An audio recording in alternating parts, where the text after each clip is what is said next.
Con el gusto de siempre, Ana Francis Moore, buenas tardes. ¿Será supercalifragilístico espiralidoso? Supercalifragilístico espiralidoso, así es. Fíjate que habíamos de hacernos, Julio, una entrada así de la mesa del más allá, aquí ¿no? Aquí que Horacio se toque un Órale, le entro. Oye, y con esos efectos especiales, ¿verdad? Que hacen con unas hojitas metálicas así. Sí. El viento y todo. Bien, gracias Ana Francis, bienvenida. Horacio Franco, buenas tardes. Mi querido Julio, buenas tardes, ¿cómo están todos? Mi querida Ana Francis, qué gusto. Estamos esperando al pollito que todavía no llega, ¿verdad? El pollito, es que ese pollito anda pero bien trabajoso, de veras, ¿eh?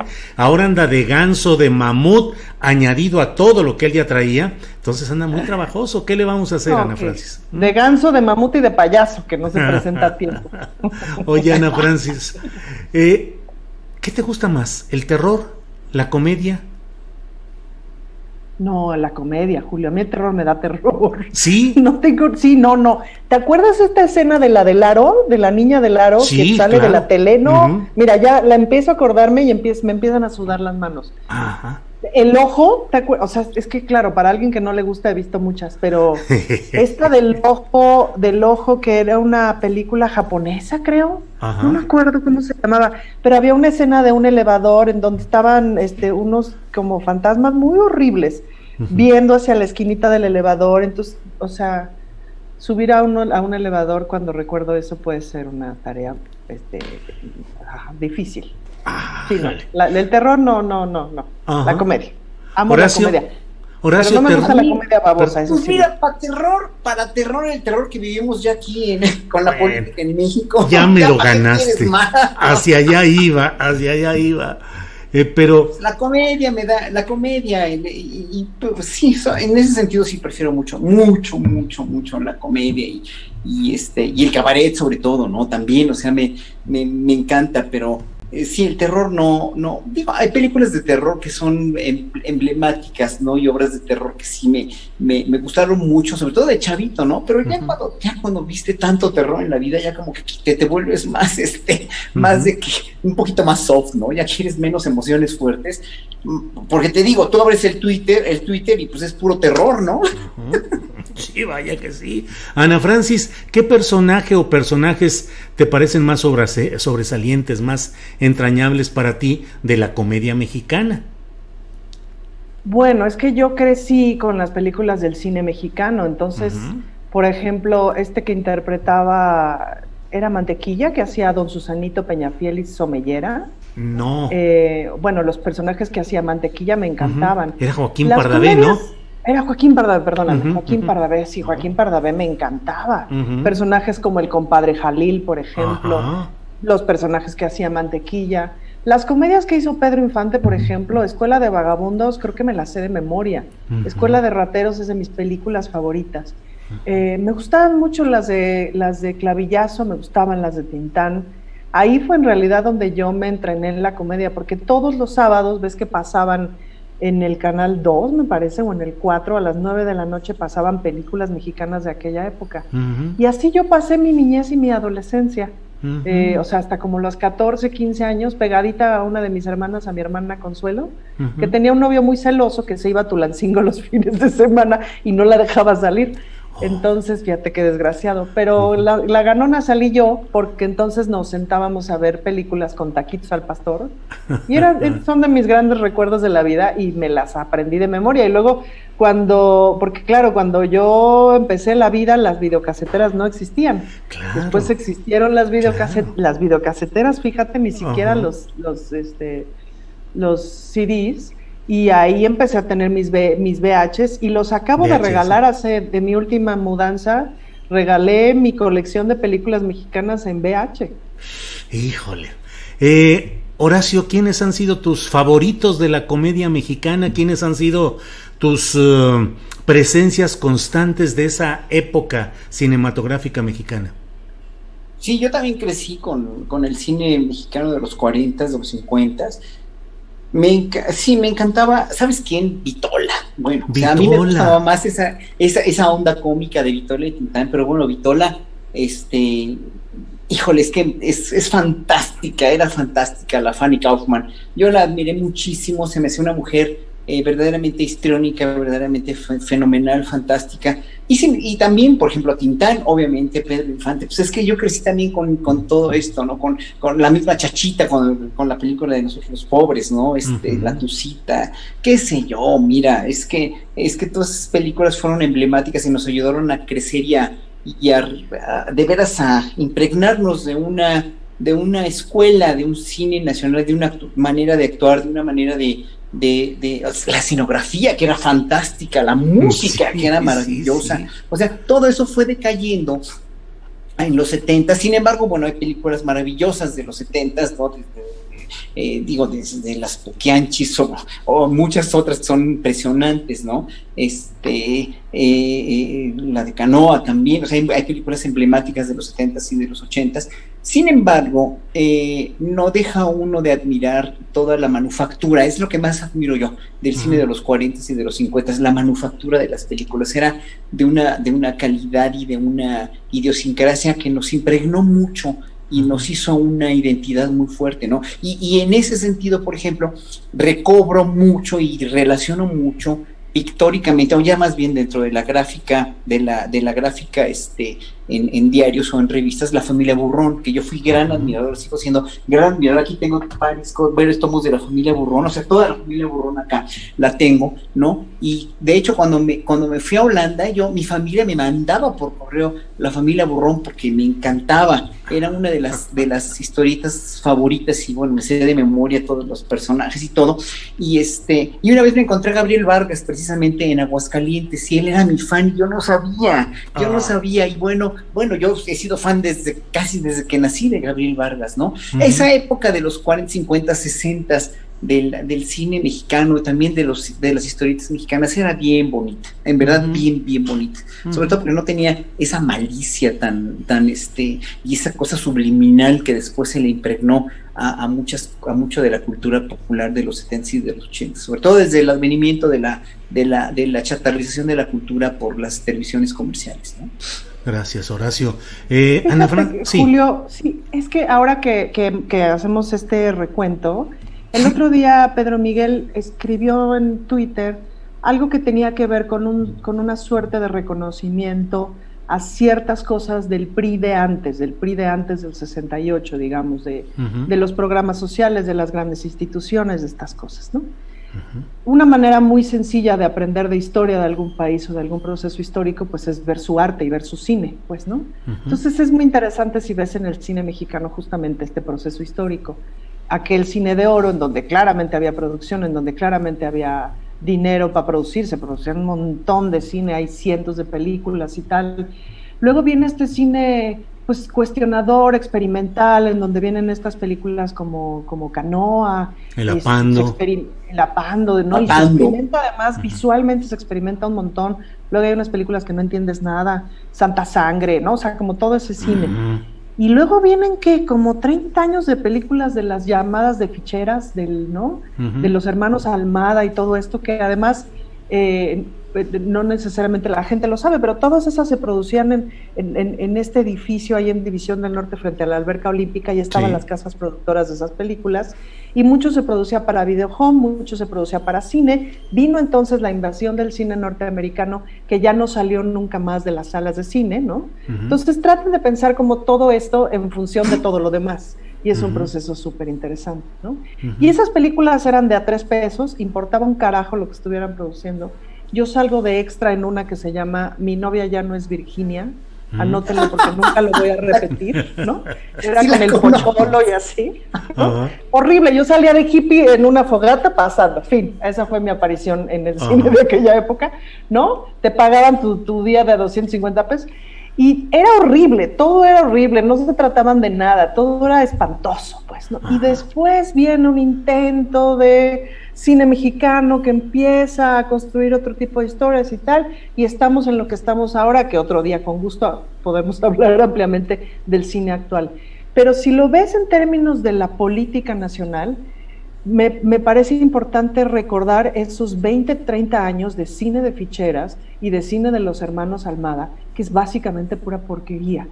y que justo en esa porquería nacional viene la invasión extranjera a ocupar las salas, y que fue poco a poco transformándose en esos cines de barrio que visitamos, ahora en las grandes cadenas que eliminaron los cines de barrio, que eliminaron que en los cines de barrio te encontrabas a tus vecinos, etcétera, ese tipo de cosas, y que básicamente se llevaron el dinero del cine, pues justamente al cine norteamericano, y que el cine nacional ha padecido de forma tremenda justamente la falta de recursos, pues porque la gente no va al cine a ver cine mexicano, porque las salas de cine no exhiben cine mexicano, básicamente. ¿No? Ese es uno de los grandes problemas. Entonces, nada más para que veamos cómo funciona el cochino neoliberalismo, y se refleja también en la cultura. Así es. Ana Francis, Horacio Franco, ¿qué te da terror y qué te da risa de la política mexicana? Híjole, risa creo que no me dan nada. Nada. Cuando presentan candidatos impresentables, cuando de repente salen a decir cada tontería en los políticos, o cuando en un momento dado, sí, obviamente todo este proceso de las elecciones con esta campaña de risa, porque sí era de risa, con esta cuestión de, pues como platicábamos, ¿no? Del triunfo de Samuel García en Nuevo León. No sé, o sea, te da entre risa y pena, ¿no? Pena ajena, ¿no? Mucha pena ajena siento. ¿Qué me da terror? Pues me da terror que todavía, o sea, todavía la derecha sigue con embestidas muy serias en contra del gobierno y de lo que quiere hacer el gobierno, tratando de, en un momento dado, quedar como si hubieran sido los grandes ganadores, o como si por haber ganado una parte de la Ciudad de México ya se hubieran reivindicado. Y sobre todo me da terror que no tienen un proyecto, no tienen un candidato realmente sólido para las siguientes elecciones. ¿Sabes qué me da más terror? Que ya ahorita se estén todos mencionando quién va a ser el tapado, quién va a ser el próximo presidente, si apenas no tiene ni la mitad del sexenio, todavía faltan 6 meses o 5 meses para la mitad del sexenio, y ya están sacando un tapado, lo cual se me hace siempre ha sido una medio tradición, que no tiene excusa ahorita, porque finalmente lo que deben hacer, y lo dijo ayer Marcelo Ebrard muy, muy congruentemente, tienen que seguir trabajando, carajo, déjenos trabajar, estamos tratando de ser muy buenos funcionarios públicos, y creo que le están haciendo un trabajo bastante serio, sobre todo en cuanto al procedimiento. Por ejemplo, Marcelo con las vacunas, Claudia Sheinbaum gobernando esta ciudad también, y con todo el trabajo que está haciendo con las vacunas y con toda la infraestructura de la ciudad. Y bueno, cada quien está trabajando como está trabajando, pues déjenos trabajar, y ahorita no importa o sea, es muy prematuro para saber eso, ¿no? Y obviamente sí, los que están muy atrasados todavía son la oposición, porque ayer, oyendo una entrevista que le hicieron a de Hoyos, ¿no? Gustavo de Hoyos. Que hizo Álvaro, sí, de la Coparmex, estaba diciendo que, o sea, prácticamente de toda la chatarra que dijo, ¿no? Lo único que su único fin es que Andrés Manuel López Obrador sea juzgado, sea el año que entra, sea precisamente por la revocación de mandato, sea juzgado y no termine su gobierno, ¿no? O sea, si eso es lo único que quieren, pues qué pena me da, ¿no? O sea, qué enorme pena me da, porque sí, la revocación de mandato sí es algo que implementó Andrés Manuel López Obrador, pero me da terror que piensen que eso va a ser la solución, ¿no? O sea, cuando ellos no tienen nada que ofrecer, es de terror, es de mucho terror, ¿no? Es de mucho terror que estén pensando ya en todo eso, y que no van a acabar nunca, o no van a acabar pronto de calumniar y de inventar y de difamar, porque finalmente esa es su misión, parece ser que esa es su triste y absoluta misión, ¿no? Y la misión de mucha gente que los escucha y que los sigue y que sigue a los medios de comunicación tradicionales es precisamente seguir esto y seguir en la total desinformación y creyendo que los niños con cáncer no tienen medicamentos por culpa del gobierno, cuando no se dan cuenta que hay un desabasto a nivel mundial, o cuando cualquier cosa, ¿no? La cuestión energética, o la cuestión todas las cuestiones que están arreglando en este país, que son muchas, que dejaron además un desastre este país, destruido y destrozado, ¿no? Y que creen que el que lo está destrozando es él. En fin, eso sí da terror. Gracias, Horacio. Ana Francis, volviendo un poco al tema artístico, pero también político. Si tuvieras que rodar una película, ya sea de terror o de comedia, de risa, ¿qué tema escogerías? Es decir, ¿cómo la titularías? ¿A quiénes escogerías de actores? ¿Representando qué papeles? ¿Y con qué, en síntesis, con qué libreto? Tú, chuc.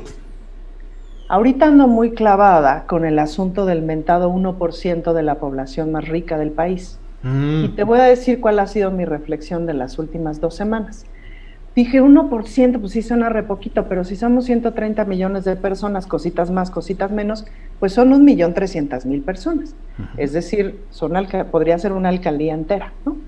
Porque de pronto hay muchas personas que pertenecen a ese 1% que no necesariamente miran un montón de problemas y de cosas que tenemos en este país. Y entonces dije, qué raro, ¿por qué no los miran? Porque dentro de ese 1.300.000 personas, pues están Claudio X González, el de Hoyos, ¿no? O sea, está la bola de ojetes, pero yo digo que la bola de ojetes no han de ser más de 500. Era 500,000, yo digo que son 500. Entonces acompáñenme en esta idea, porque a lo mejor es una idea absurda, no soy el INEGI, pero yo digo que son como 500. Entonces, ¿qué pasa con el otro 1.299.500 personas? Pues, ¿no? ¿Por qué no ven lo que necesariamente tendría que verse hacia el camino de una sociedad más igualitaria? ¿Por qué no lo ven? Porque no lo ven. Es decir, porque si vives en ese 1%, con 1.300.000 personas, es suficiente población como para que transites de un lado a otro entre los espacios que ocupa esa población y nunca estés en contacto con la pobreza y nunca estés en contacto con los problemas reales del país, nunca estés en contacto con la educación pública, ni con la salud pública, ni siquiera con las colonias pobres, ni siquiera con los barrios más miserables, que no estés en contacto con los desastres naturales, ¿no? Que ni siquiera estés en contacto con buena parte del país, es decir, puedes perfectamente volar a Miami, volar a Nueva York, volar a, ¿no? Etcétera, donde todo es bonito y no ver. Y puedes exactamente consumir la cultura que se consume en ese 1.300.000, etcétera. Entonces me gustaría contar esa historia, justamente, la de cómo también, porque de pronto pareciera que nuestra crítica o que la crítica de una posible transformación va hacia personas en específico y no hacia un sistema. Y pasa un poco como con el feminismo, pues, ¿no? Que el feminismo lo que critica, pues, es el patriarcado, no a los hombres, y eso es distinto, pues, ¿no? Entonces, este sistema neoliberal, este cochino sistema neoliberal, pues construye una serie de puntos, de puentes y de mundos para que no mires todo lo demás. Y eso es muy interesante. Esa es la historia que ahorita, si pudiera producir una película, si de venga, traigan guionistas, camarógrafos, todo, producción, el dinero no es problema, esa sería la película que produciría.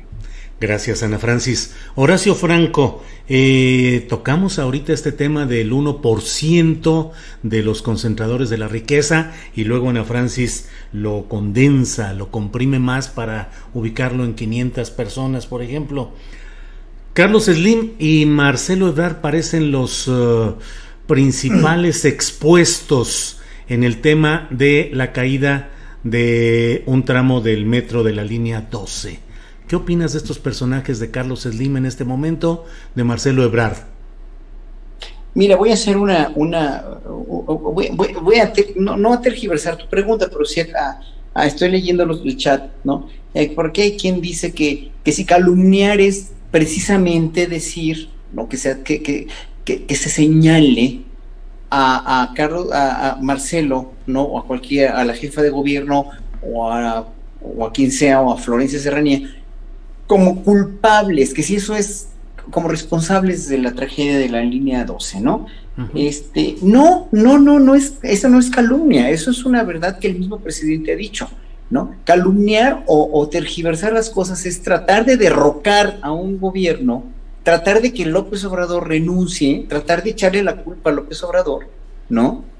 O a los mismos expresidentes, o sea, por lo que pasó en la línea 12. En la línea 12 es una concatenación de muchas responsabilidades, no nada más de una, del que puso los pernos, del que mal puso los pernos, del que mal calculó, del que mal hizo, del que mal, etcétera, etcétera. O sea, ahí va a haber que hacer una investigación y ya la están haciendo y espero que salga bien, una investigación exhaustiva de quiénes son los responsables de todo esto, ¿no?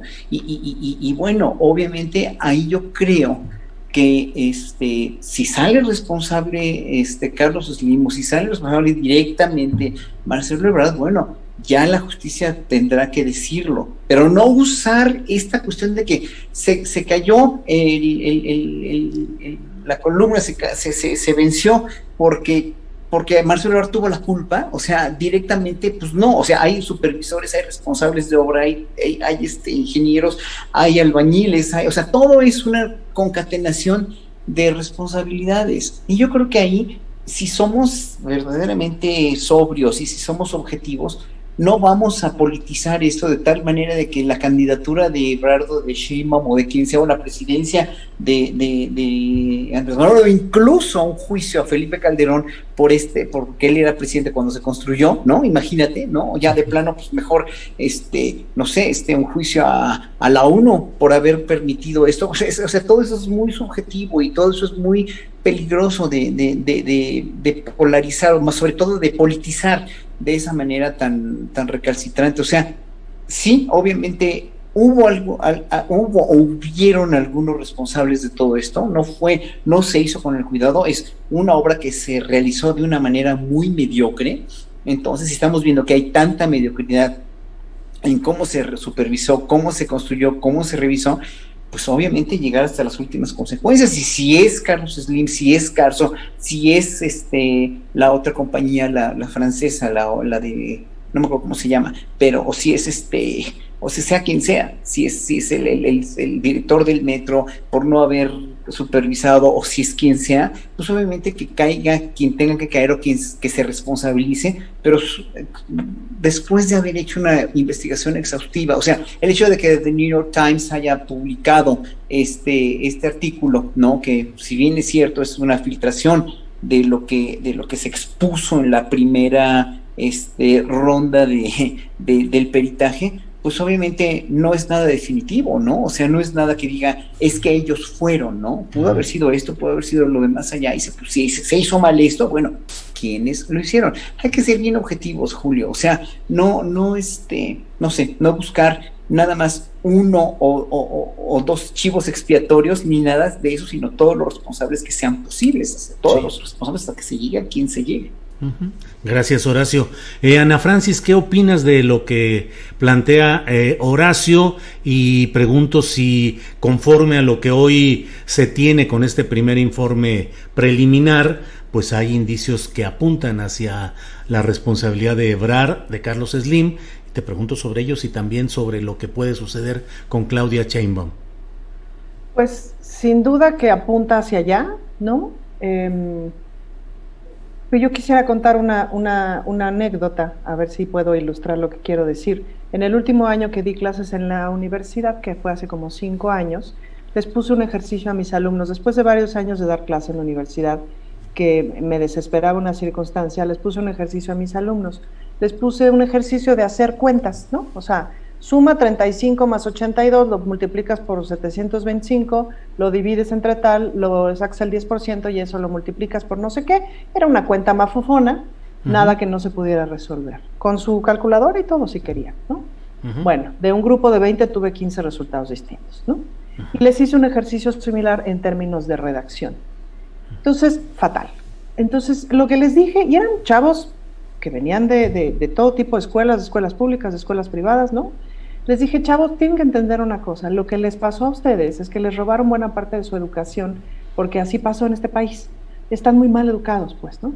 Y esto me pasó después de un montón de años de estar trabajando con colaboradores, etcétera, que les tenía yo que regresar el mail porque les decía, no te entiendo, ¿qué me estás escribiendo? De veras no te... O sea, ahora sí que no te voy a atacar si me pones ver con B de bueno, pero nada más quiero entenderte qué rayos me estás queriendo decir, ¿no?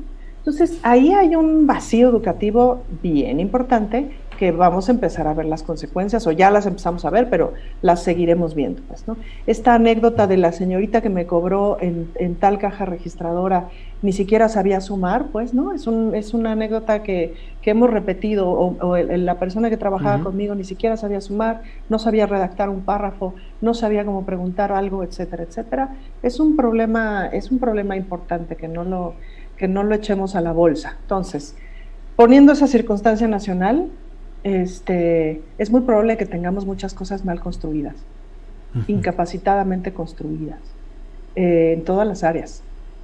Y no, entonces, pues vale la pena verlo porque hay que hacer un esfuerzo para corregirlo. Ahora, salvando esa circunstancia y ya poniéndonos en el lugar de las responsabilidades, pues sí, es obvio que si hay problemas de construcción, pues el primer responsable, digamos, sería Marcelo Ebrard.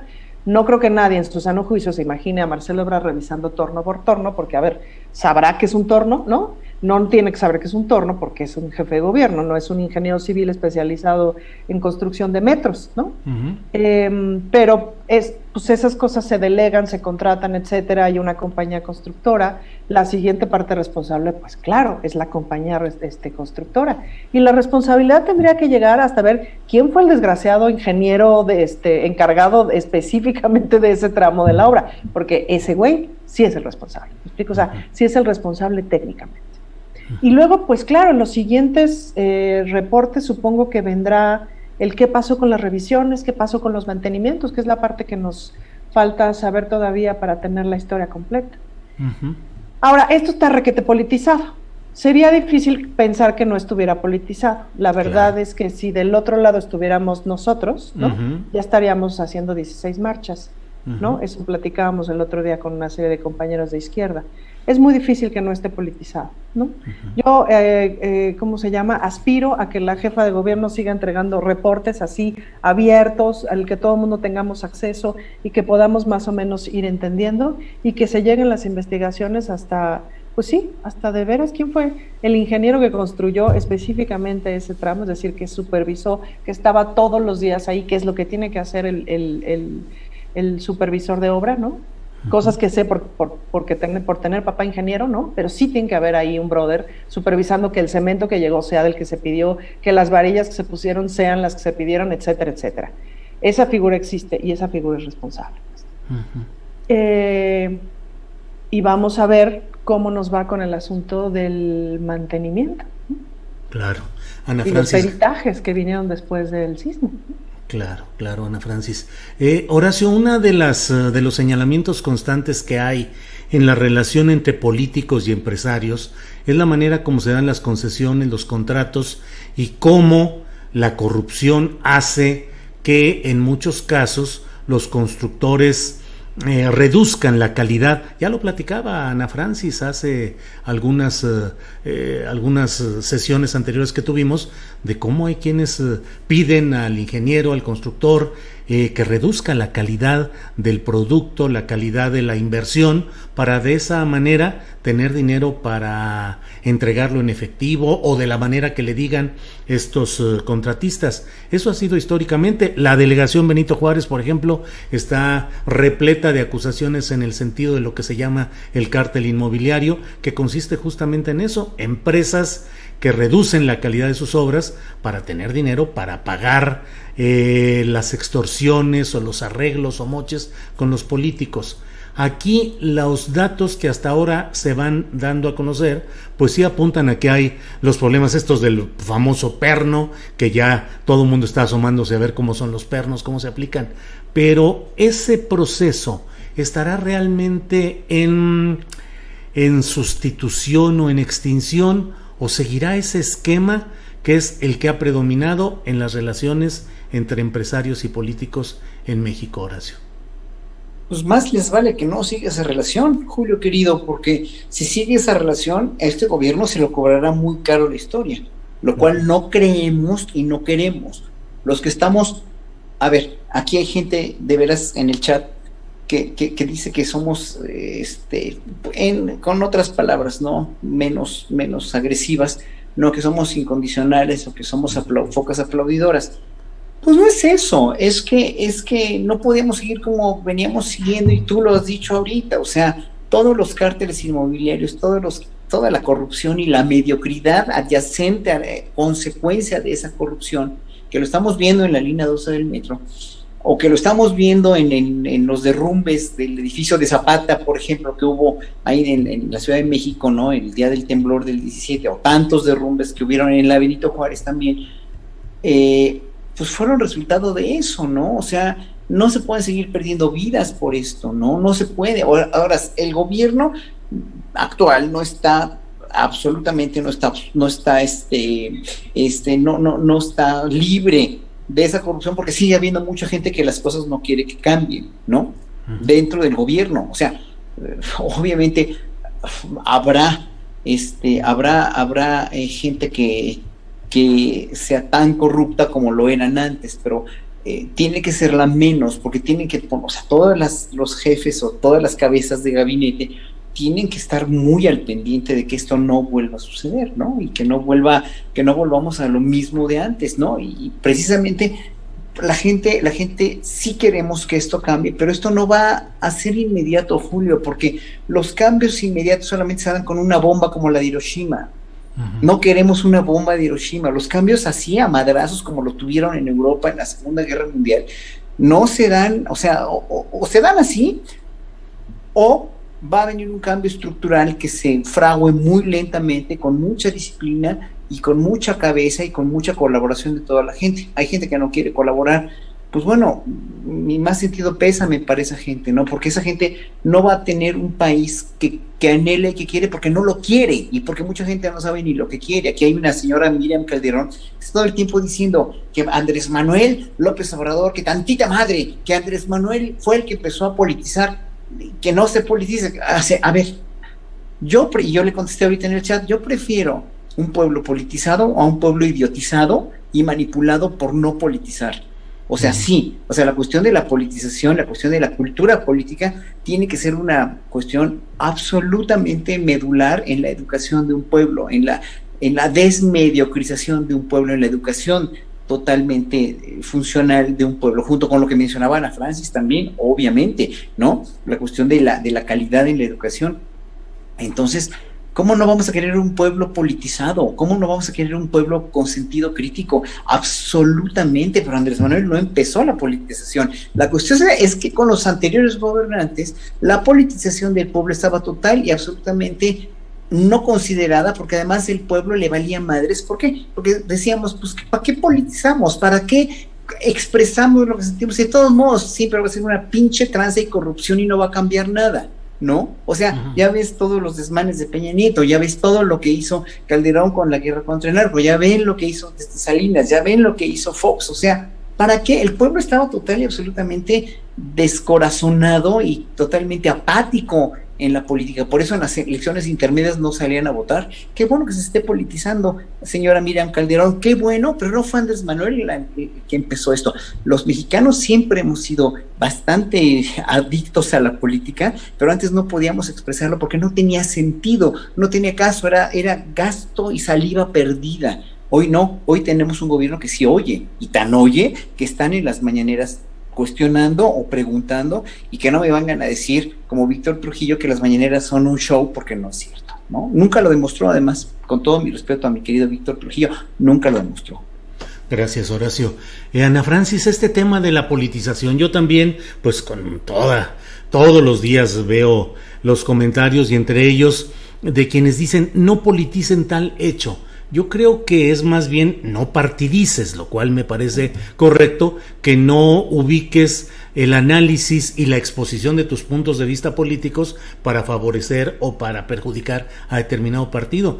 Pero politizar es un verbo no solo constante, sino necesario, creo yo. Hay que politizar todo. Politizar quiere decir someter a la visión de la política los hechos que le son propios, que son los hechos públicos, que requieren de la participación comunal. Entonces, hay ocasiones en que hay tragedias y la gente dice, sí, pero no politices ese tema. No, es que sí está politizado, porque es probable que ese accidente se haya debido al mal estado de las carreteras, por el dinero que se clavaron, por la mala construcción que hicieron, por los arreglos cupulares. Puede ser que el herido haya fallecido porque al llegar al hospital no hubo el equipo médico adecuado para salvarle la vida, pero es que se robaron el dinero de los hospitales a manos llenas y de una manera criminal muchos de los antecesores, de los anteriores secretarios de salud, directores del Seguro Social, directores del ISSSTE. Entonces, claro que es un tema político.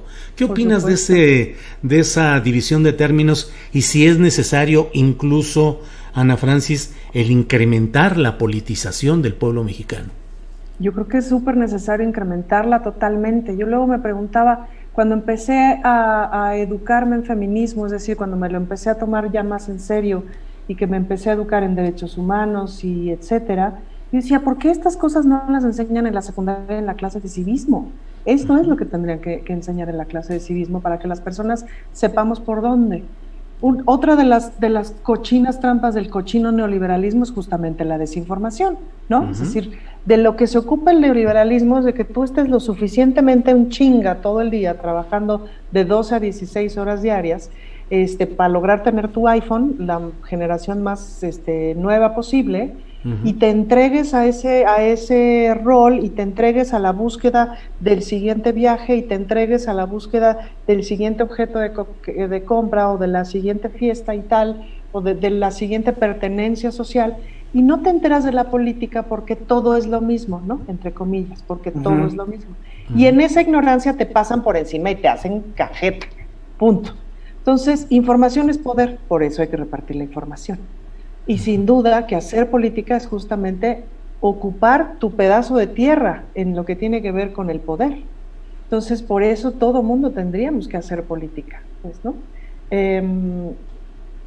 Y aquí yo propondría, digamos, en aras de justamente de hacer política, es dónde te colocas, es decir, te colocas en un lugar en donde hay que sacar el soplete y ponernos a quemar gente porque no sirve esa gente, ¿no? Ya sea quemar al 1%, ya sea quemar a los morenos, ya sea quemar a los fifís, ya sea quemar a Claudio X González, ya sea que, ¿no? Sacamos el soplete y los metemos todos, ¿no? A un hoyo y que desaparezcan de la faz de la tierra. Bueno, la historia nos ha enseñado que ese tipo de prácticas son un poquito gachas y siempre nos sale el tiro por la culata, ¿no? O tendemos puentes y nos tratamos de entender, pues, ¿no? Y tratamos de construir hacia entendernos. Y al fin y al cabo, eso es hacer política. Como dice Enrique Dussel, la política es el arte de lo posible, ¿no? Entonces, si pensamos que el Estado, la democracia, etcétera, no son aspiraciones, pero no son de facto todavía, siempre están en construcción. Entonces, como siempre están en construcción, pues le tenemos que entrar todo el mundo, es decir, si aquí cualquiera de los presentes, tanto en el chat como en este espacio de la virtualidad, no le entramos, a alguien le va a entrar por nosotros, a alguien va a ocupar nuestro espacio de decisión, nuestro espacio de poder, por eso todo el mundo tiene que entrarle. Por eso me dio gusto este asunto de la votación de la clase media, de la votación de la clase alta que sintió que su voto contaba, porque necesitaban recuperar su poder, ese poder que sentían que estaba perdido. Luego, si quieren, hacemos un análisis más profundo de si creemos que se equivocaron o no, eso es aparte, ¿no? Pero es importante que tengamos cada quien su cachito de poder. El problema es si tú no agarras tu poder, yo agarro el tuyo y entonces ya tengo doble. Y ese es justamente el problema que estamos viendo. Vemos a un Claudio X González que no se da cuenta de que tiene el poder de millones de personas, porque con esa cantidad de dinero acumulado que no producido como su padre, tiene el poder de millones de personas y no se lo ha ganado. Pero además es que no está bien que nadie tenga tantísimo poder, pues, ¿no? Lo que tiene un presidente, lo que tiene un gobernante en términos generales y en buena lid, cuando ocurre en buena lid, es una representación, no es un poder. Es decir, nosotros decimos, te presto tantito de mi poder para que me representes y tomes estas decisiones que tienen que ser unas decisiones colectivas, como una posible reforma energética, bueno, como una autonomía energética, como una serie de decisiones financieras, etcétera, etcétera. Por eso también, como dice Fabricio Mejía, siempre es importante entender que no son nuestros empleados, son nuestros representantes, que no es lo mismo. Entonces, sí, creo que la política debemos, mira, así le pasó al cabaret hace 20 años, tú decías cabaret y todo el mundo decía, ay, ¿qué es eso? Tú decías, soy cabaretero y decían, ay, ¿qué es eso? ¿No? Pero ahora es muy bonito y es muy chic ser cabaretera. Bueno, ojalá en 20 años sea bonito ser político, o sea bonito decir, yo hago política todos los días, pero hacemos política todos los días. Haces política en la mesa de la comida, haces política en tu trato con las otras personas. Todo el tiempo estamos haciendo política, ¿no? Así es, Ana Francis. Coincido. Horacio Franco,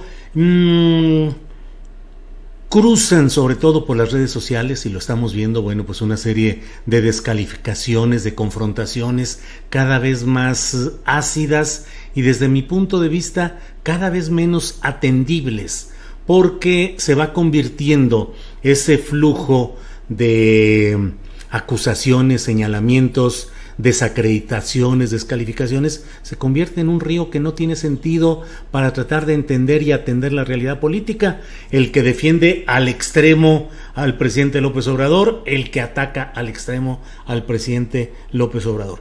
Pero te quisiera preguntar, Horacio, ¿qué opinas sobre esta utilización de quienes, por ejemplo, dicen, tratan de hacerle ver a los electores contrarios a él que están mal, que están equivocados, que no conocen la realidad, cuando pienso yo que lo que podríamos decir cada cual respecto a otro es que estamos en desacuerdo, pero creo que se está generando una aspiración supremacista del conocimiento y la opinión, cuando el que escribe dice tú estás mal, lo cual quiere decir yo estoy muy bien, tú estás equivocado, quiere decir que yo estoy en lo correcto.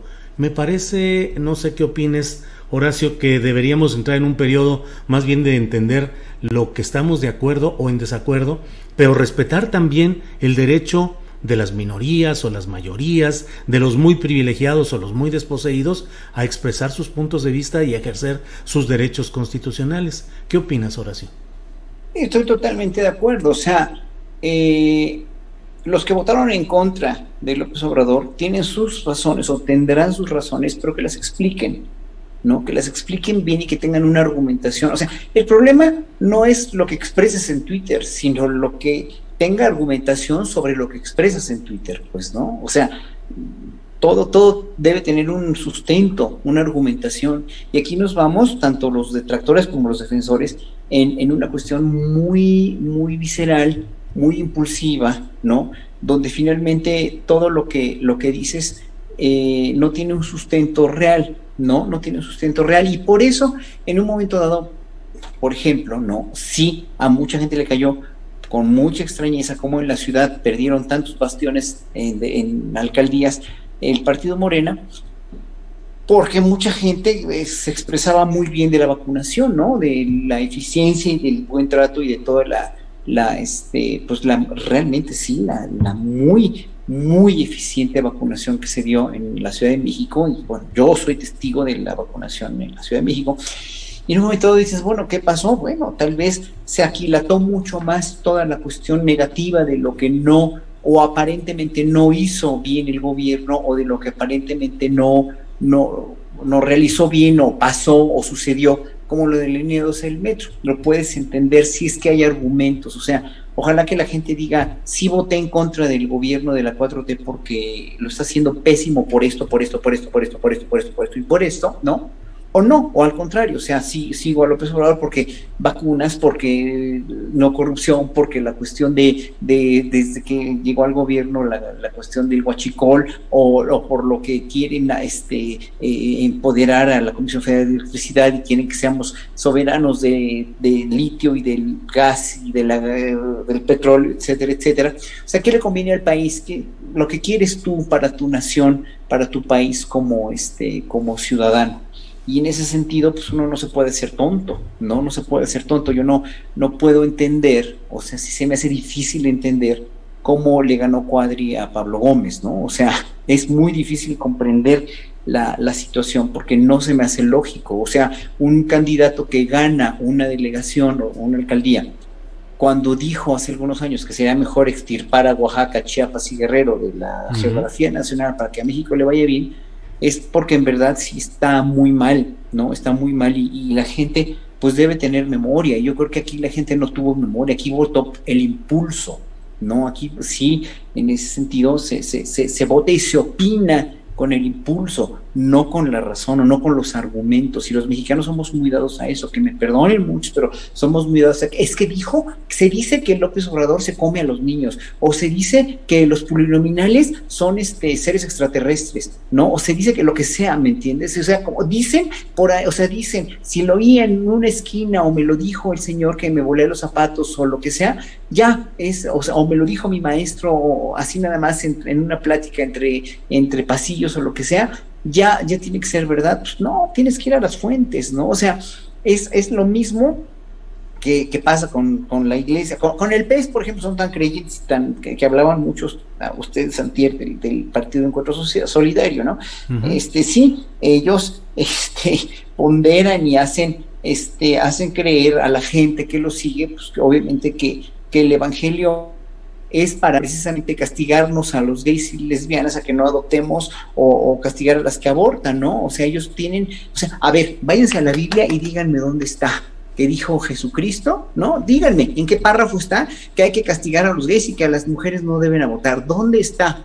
Y que los papas y que los sacerdotes no se deben casar, y que a las mujeres monjas deben servir a los sacerdotes. A ver, díganme en qué párrafo está. Váyanse a las fuentes. O sea, uno se tiene que ir a las fuentes siempre para verificar y para entender cómo funciona una cuestión. No creerle a un partido político, o no creerle a quien te lo diga en pláticas de vecinos o entre pasillos. No. Hay que ver bien dónde están en las fuentes, y yo creo que en las mañaneras, cuando informan cuestiones con gráficos o con datos que dicen las autoridades, pues tienes que confiar en ellos, ¿no? Pero claro, nos enseñaron durante sexenios a que siempre nos vieron la cara, y que no deberíamos confiar en las autoridades. También por eso se ha creado tanto la cultura es que dicen por ahí, ¿no? Que los niños con cáncer no tienen medicinas. No, señores, porque a nivel mundial hay un desabasto de medicamentos con cáncer, para el cáncer, y por eso los niños o todas las personas con cáncer es bien difícil conseguir esos medicamentos. Ya los están consiguiendo, por ejemplo, ¿no? Uh-huh. Entonces, no sé, yo me iría siempre a las fuentes, y me iría siempre a lo seguro, a los datos del INEGI, por muy contradictorios que sean de lo que dice a veces el presidente, los datos del INEGI, las encuestas, pues sí, todos los datos del Banco de México, los datos de los economistas, para saber cómo realmente vamos en México, y emitir un juicio crítico y con certeza, pues. Gracias, Horacio. Bueno, pues Ana Francis, son las 2:51 p.m. Yo quería inaugurar una sección. ¿Que se llame? A ver. ¿Qué dice? Espérame. No alcanzo a ver, estoy ceguetas. Peripecias de una diputada. Peripecias de una diputada local. A ver, las peripecias de una diputada local CDMX. Ana Francis, adelante. Todavía soy virtual, nada más les aviso. Todavía no entro hasta el 1 de septiembre. Y todavía no sé. Pensé que ibas a decir, como esa de mi novia sigue siendo Virginia, que ibas a decir, exacto, soy virtual, Virginia. Exacto, todavía soy virtual. No, uh-huh. Nada, Julio, era mi pretexto para decirle, ahí les voy contando, ¿no? Porque creo que va a estar muy divertido.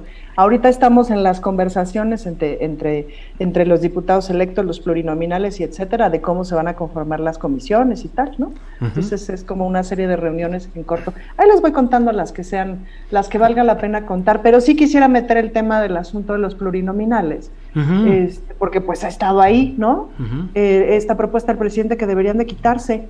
Yo creo que sí, y mira que yo voy de plurinominal, ¿no? Uh-huh. Pero sí creo que a mí me hizo mucha falta como justo ir a la calle, ¿sabes? Como hacer campaña, como pues probarme en la calle, etcétera, pues, que claramente tiene que ver con de dónde vengo. Pues vengo del teatro popular, y entonces el dar función en la calle pues es uh-huh. lo más bonito del mundo, pues, ¿no? Uh-huh. Pero creo que sí tendría que ser, es decir, creo que todo ejercicio de cercanía de los políticos con las personas, con los votantes, tiene que empezar a ocurrir cada vez más, pues, ¿no? Todo ejercicio de rendición de cuentas, de conversación, de presentarse, de ganarse la confianza, etcétera, tiene que ser una constante, pues, ¿no? Ahora, lo único que estaría bueno resolver es cómo resuelves justo el asunto de la representatividad, uh-huh. que ese es el sentido de los plurinominales, pues, ¿no? Que de pronto en una democracia pluripartidista que funcionara bien, porque la verdad es que aquí los partidos chiquitos no funcionan bien, ¿no? pero en una que sí funcionara bien, pues los partidos chiquitos representarían a poblaciones que de otra manera no estarían representadas, pues, ¿no? Ocurre en otras democracias del mundo que, por ejemplo, la población LGBTIQ+ está representada en un partido chiquito, pues, ¿no? Y ese partido necesariamente tiene que estar en la configuración de una cámara, etcétera. Y por cierto, celebramos que esta semana 2 estados de la República aprobaron matrimonio igualitario, ¿no? Cosa que es muy importante. Es decir, el matrimonio igualitario a nivel federal va a ocurrir en 3, 2, 1, en cualquier momento, ¿no? Y eso es muy importante.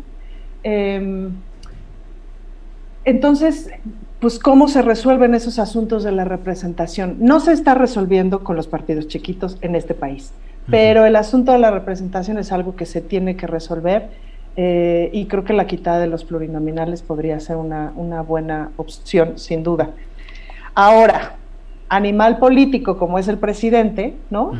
Pues a los partidos que menos les conviene el asunto de quitar los plurinominales, pues son justamente los de oposición. Claro. Entonces, así es. Tenga con su propuesta, a ver quién se la cree, ¿no? Por eso me cae bien el presidente, por ese nivel de animal político que es. Y ya para irnos, ¿qué estabas proponiendo, Julio? Que yo me quería lo de media. No, está muy bien, pero iba yo a decir, iniciamos este programa hablando de terror y de risa, de tragedia y de comedia, de cine, luego le entramos a las profundidades ya de la política y el disenso, y yo les propongo que cerremos con algo que es de verdad de primerísimo interés nacional. Está en riesgo la selección mexicana de fútbol porque nos están castigando con 2 partidos jugados sin público por reincidir en el famoso grito de ¡Porro! ¿Qué opinas de esas expresiones y de su consecuencia en la mentalidad colectiva que va al desahogo en los estadios de fútbol, Ana Francis?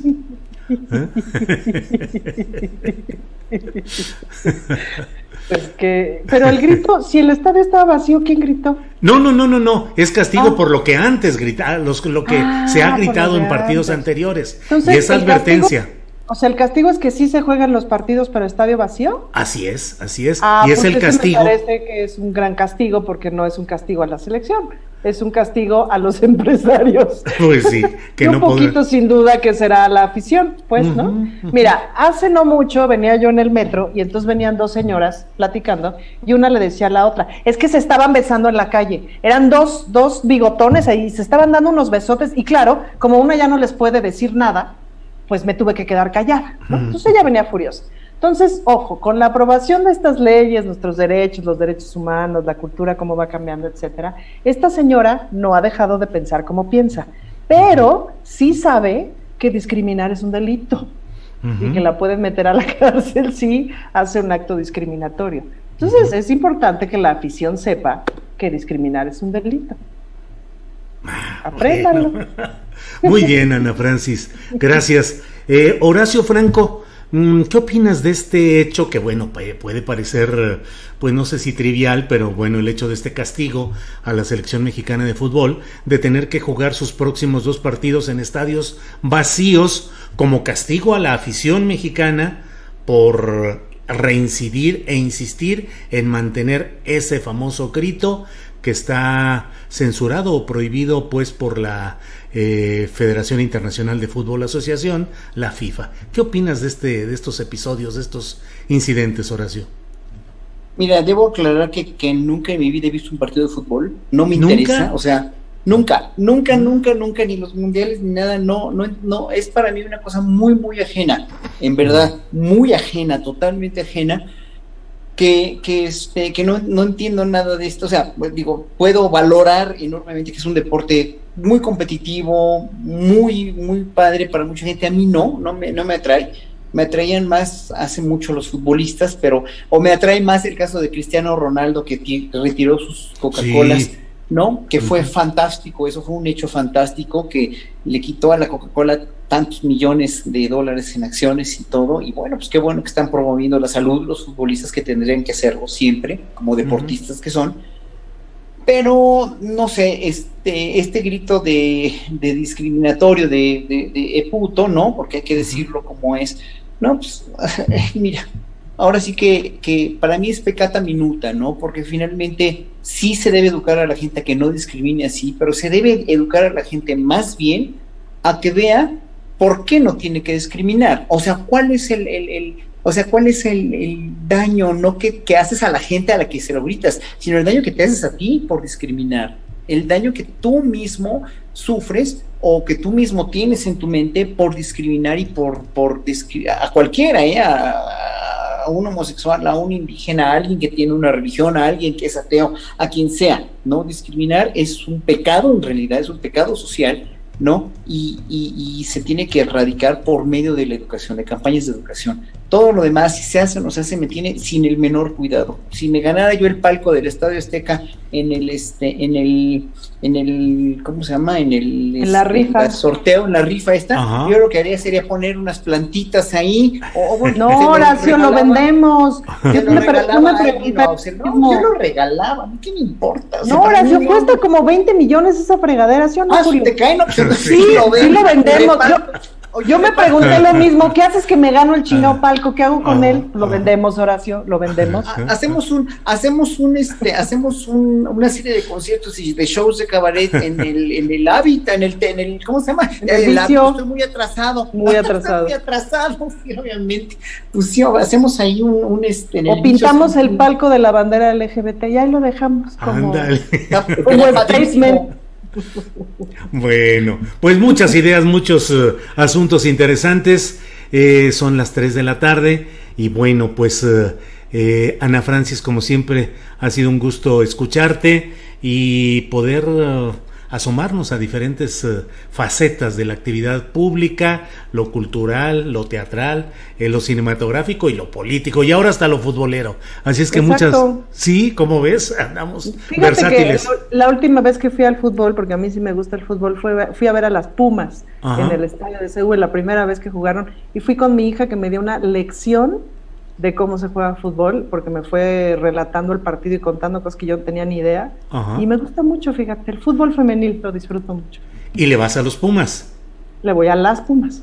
A las Pumas en el equipo femenil, claro, claro. Sí, bueno, y en el varonil le voy a los Pumas. No soy muy enterada del varonil, del femenil más o menos. Bueno, pues Ana Francis, muchas gracias y espero que nos veamos el próximo viernes. Horacio, muchas gracias por esta oportunidad de platicar y seguimos en contacto, Horacio. Muchas gracias por esta oportunidad que nos das, querido Julio. Hombre. Qué bueno, ya verte mejor, ya ahora sí ya se te ve hasta el pelazo, así sí, te ve como sí.